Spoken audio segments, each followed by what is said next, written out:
اور ہم نے آپ کو اللہ کی طرف دعوت دینے والا بنا کے بھیجا ہے اس کے اذن کے ساتھ، وَسِرَاجًا مُنِيرًا، اور آپ کو چمکتا ہوا آفتاب بنا کے بھیجا ہے۔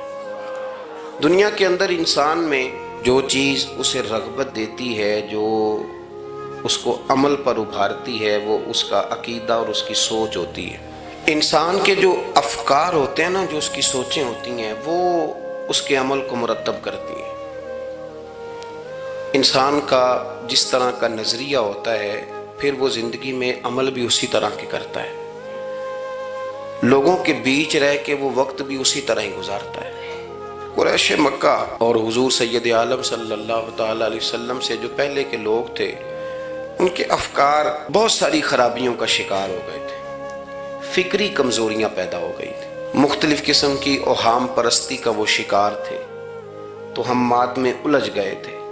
حج کا موقع آیا ہے تو اب انہوں نے قبولیت کا یہ نظریہ گھڑ لیا ہے کہ ننگے ہو کے معاذ اللہ طواف کریں گے بیت اللہ کا۔ قربانی کا موقع آیا ہے تو جانوروں کا خون دیواروں کے ساتھ لگائیں گے خانہ کعبہ کی۔ اور قرآن حکیم ہمیں یہ بھی بتلاتا ہے کہ جب حج کر کے لوٹتے ہیں تو اب دروازوں سے نہیں گزرنا، اب ہم نے کوئی اور رستے پھلانگ کے گھروں میں آنا ہے، اس لیے کہ ہم نیک ہو کے آئیں۔ تو مختلف قسم کی توہمات انہوں نے گڑھ لی تھی، اللہ تبارک و تعالیٰ کی ذات کے بارے میں بھی، انبیاء کرام علیہم السلام کے بارے میں۔ قرآن مجید ہمیں کہتا ہے کہ یہودیوں نے جناب عزیر علیہ السلام کو اللہ کا بیٹا کہا، عیسائیوں نے معاذ اللہ حضرت عیسیٰ علیہ السلام کو اللہ کا بیٹا کہا۔ تو افکار کے اندر جب انسان کے بہت زیادہ خرابیاں آ جاتی ہیں، یعنی ایک آدمی کا ذہن بن گیا نا سارے لوگ چور ہی ہیں، تو پھر کسی سے دوستی کرنا، کسی کے ساتھ چلنا، وقت گزارنا اس کے لیے دشوار ہی نہیں محال بھی ہو جاتا ہے۔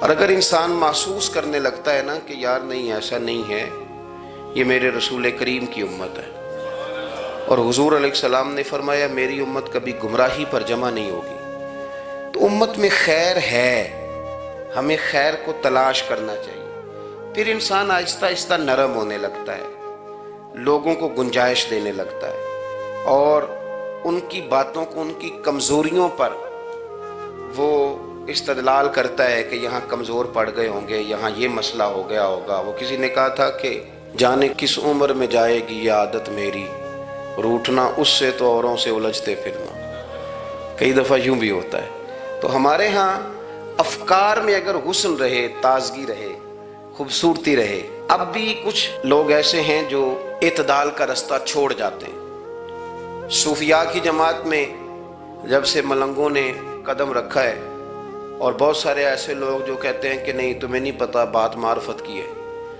تو ان لوگوں نے بھی خرابی پیدا کر دی۔ پھر اس کا نقصان یہ ہوا کہ کچھ دانشوروں نے، شعراء نے، سیاستدانوں نے معاذ اللہ یہاں تک کہنا شروع کر دیا کہ جو جس کو بھی پکارتا ہے کسی نہ کسی روپ میں اللہ کو ہی پکارتا ہے۔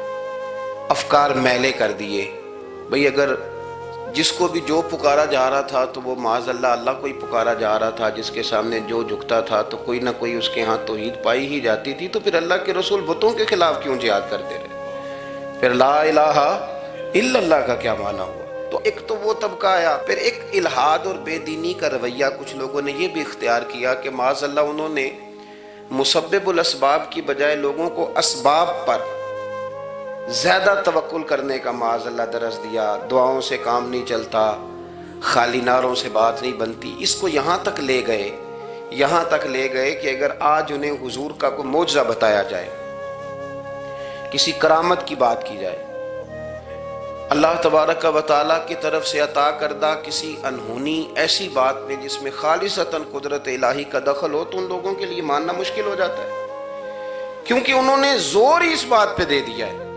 تو ان سارے رویوں کے اندر ہمیں پھر پلٹ کر انہی تعلیمات کی طرف توجہ کرنی ہوگی جو مدینے والے محبوب نے ہمیں عطا فرمائی، جو حضور نے عقائد اور نظریات کا حسن ہمیں عطا فرمایا۔ یہ میرا دور گھبرائے ہوئے لوگوں کا دور ہے، پریشان لوگوں کا دور ہے۔ ڈپریشن کے مریضوں کی تعداد 65% تک پہنچ گئی ہے۔ اس قدر زیادہ لوگ ڈرے ہوئے، پتہ نہیں کیا ہوگا۔ جو غریب ہو گیا وہ جانتا ہے شاید کبھی بھی میرا ہاتھ نہیں پڑے گا، جو بیمار ہو گیا وہ سمجھتا ہے کہ شاید کبھی تندرست نہیں ہوگا۔ تو کمزوری آ گئی اور